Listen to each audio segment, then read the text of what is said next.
ఇక రెండో అంశం, ప్రశాంత్ కిషోర్ ఈ అంశాన్ని పసిగట్టిండు. ఈ డ్రామా అంతా రేవంత్ రెడ్డి మధ్య జరుగుతుంది కాబట్టి, రేవంత్ రెడ్డి ఈ డ్రామాతోటి వస్తూ ఉన్నాడు కాబట్టి ఇతని సంగతి ఏందో తేల్చాలనేది ఒకటైతే, రెండోది ప్రశాంత్ కిషోర్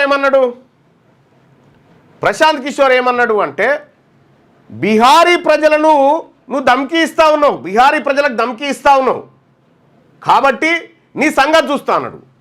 సో ఇక్కడ తెలంగాణ రాష్ట్రంలో కాంగ్రెస్ పార్టీకి మొన్నటిదాకా మెయిన్ అపోజిషన్ పార్టీ ఎవరు? BRS party. బీఆర్ఎస్ పార్టీ అధినేత ఎవరు? కేసీఆర్. కొమ్మినేని శ్రీనివాసరావు గారికి ఇచ్చినటువంటి ఇంటర్వ్యూలో ఏమంటున్నాడు? వెలమాస్ కమ్యూనిటీ అనేది బీహార్ నుంచి వచ్చిందని చెప్తా ఉన్నాడు.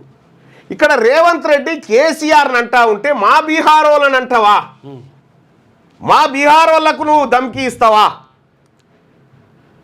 అని ప్రశాంత్ కిషోర్ ఎంటర్ అయినట్టుగా కూడా కనిపిస్తూ ఉంది. రెండో విషయం ఏంటంటే ప్రశాంత్ కిషోరు బీఆర్ఎస్ పార్టీతో ఒప్పందం చేసుకుంటున్నట్టుగా తెలుస్తూ ఉంది.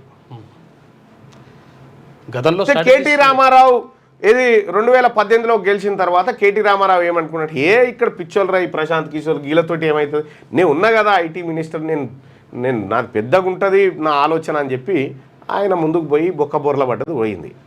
అయితే ఈ రకమైనటువంటి ప్రశాంత్ కిషోర్ రేవంత్ రెడ్డిని టార్గెట్ చేయడానికి బలమైన కారణాలు రెండుంటే, అందులో ఒకటి బీహార్ ఎన్నికల నోటిఫికేషన్ నిన్న వచ్చిందా?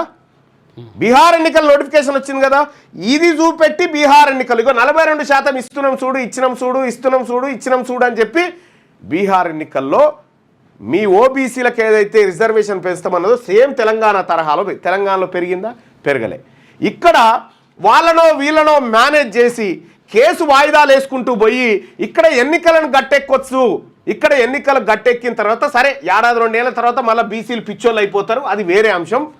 కానీ బీహార్ ఎన్నికల్లో బయటపడడం మాత్రం అవుతుంది కదా. ఇగో ఇది వాళ్ళ కుట్ర.